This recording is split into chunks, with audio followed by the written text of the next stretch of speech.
আজকে ডক্টর ইউনূসের যে বাসভবন আছে রাষ্ট্রীয় অতিথি ভবন, যেটা ছিল যমুনা, সেই বাসভবনকে ঘেরাও করেছে। আমাদের অন্তর্বর্তীকালীন সরকার কতদিন মেয়াদে থাকবে?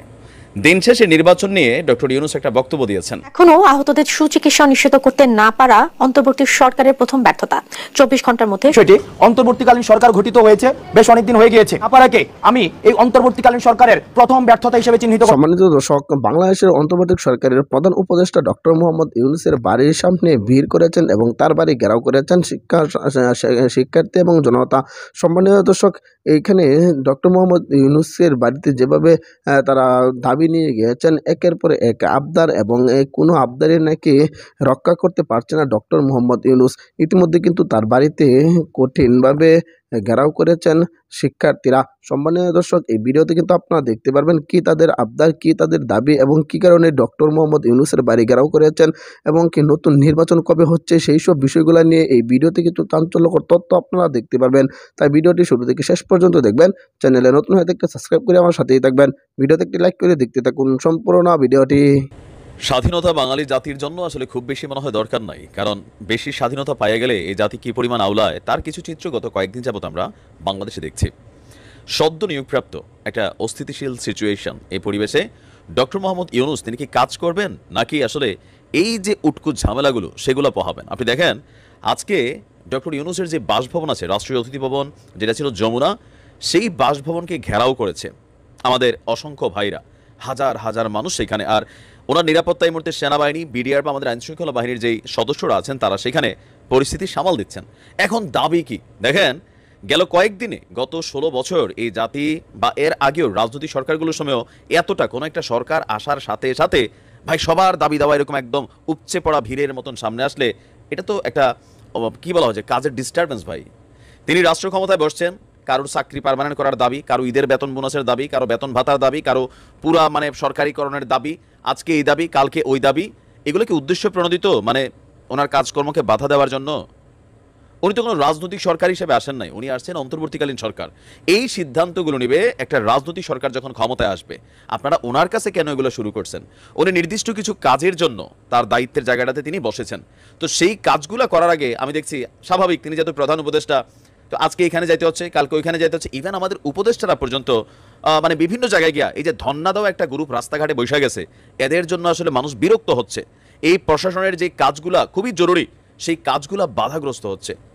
স্বাধীনতা বাঙালি জাতির জন্য বরাবরই আসলে উল্টাপাল্টা। আপনি দেখেন যে স্বাধীনতা আমরা দেখলাম, পজিটিভ দৃষ্টিভঙ্গি যেমন আছে, নেগেটিভ দৃষ্টিভঙ্গি কিন্তু অনেক চলে আসছে। তবে আমার কাছে মনে হয় এখানে কিছু অর্ডিন্যান্স জারি করে, কিছু অধ্যাদেশ জারি করা, এই বিষয়গুলোকে একটু কন্ট্রোলিং আনা দরকার। নয়তো প্রশাসন কি কাজ করবে, নাকি রাস্তাঘাটে যেদিকে যাবে গাড়ির সামনে শত শত মানুষ দাঁড়াই যাবেন, বৈশা যাবেন? কি পাইছেন ভাই? আপনাদের যে সকল দাবি দাওয়াগুলো সেগুলো একটা রাজনৈতিক সরকারের কাছে, তিনি অন্তর্বর্তীকালীন একটা দায়িত্বে আসছেন, হতে পারে 6 মাস, 1 বছর, 2 বছর, 3 বছর। তারপরেও আপনার দাবি দাওয়াগুলো আনতেন ধাপে ধাপে, মাত্র বেটা বৈশা সারল না, আপনারা এসে একের পর এক এই যে ফাইজলামি শুরু করছেন। এগুলা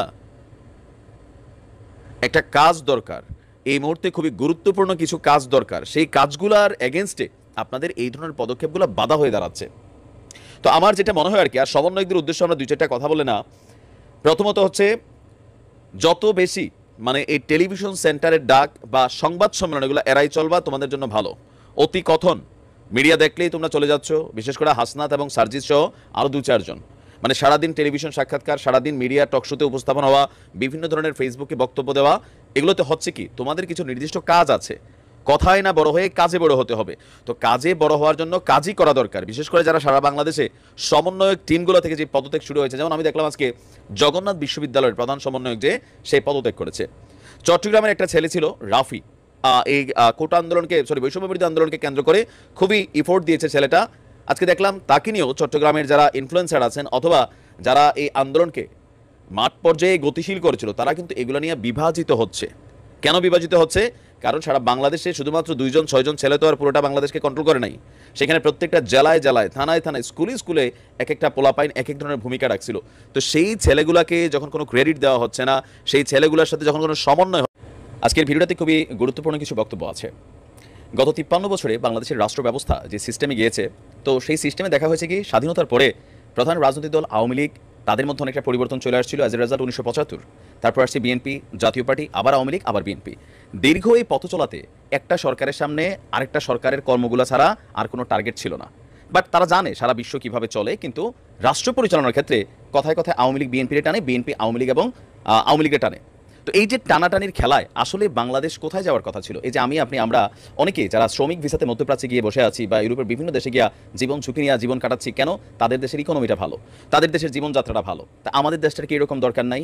তো আমাদের দেশটা যদি এরকম দরকার হয়, সেটা করবে কে? সেটা করবে একটা রাজনৈতিক সরকার। তো এই রাজনৈতিক সরকাররা কি নিয়ে আছে? আওয়ামী লীগ গত 16 বছর ওই কবে বিএনপি কি করছে সেটা নিয়ে, আবার এখন যখন বিএনপি ক্ষমতায় আসবে আমরা অ্যাডভান্সই জানি আওয়ামী লীগ গত 16 বছর কি করছে সেটার উদাহরণ চলবে।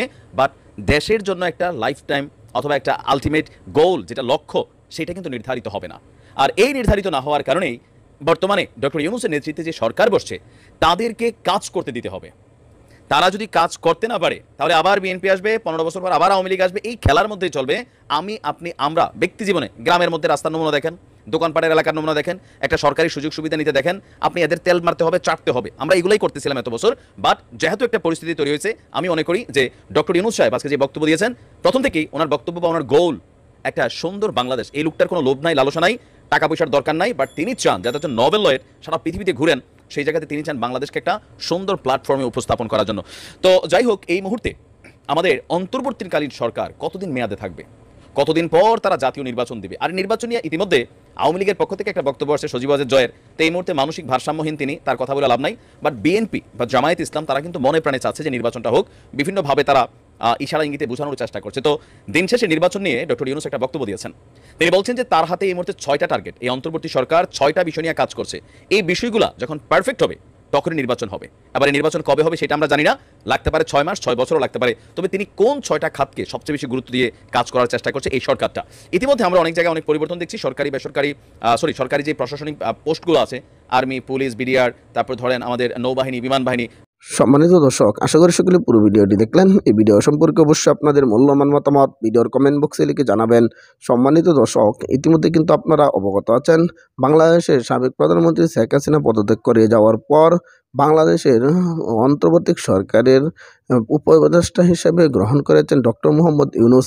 ডক্টর মোহাম্মদ ইউনূসকে প্রধান উপদেষ্টা দিয়ে 17 জনের একটি দল তারা গঠন করেছেন। সম্মানিত দর্শক, এই উপদেষ্টা ডক্টর মোহাম্মদ ইউনূসের বাড়ির সামনে ঘেরাও করেছেন সাধারণ মানুষ এবং শিক্ষার্থীরা। সম্মানিত দর্শক, এবং কি তারা অনেক চাহিদা এবং তাদের আবদার এবং কি তাদের যে